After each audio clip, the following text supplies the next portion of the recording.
আসসালামু আলাইকুম। Workers day চলছে, শীতের রাত, গাজীপুরের একটা পিকনিক স্পটে। ওয়ার্কার্স ডেতে প্রায় 2000 ওয়ার্কারের খাবার দাবারের আয়োজন চলছে, রান্না চলছে। 3টার দিকে রওনা হওয়ার পরও রাত হয়ে গিয়েছে।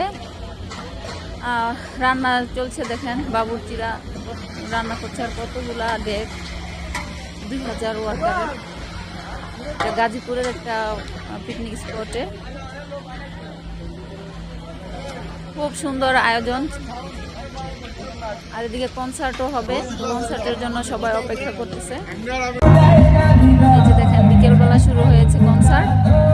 কনসার্টে গান হবে, সেই জন্য সবাই অপেক্ষা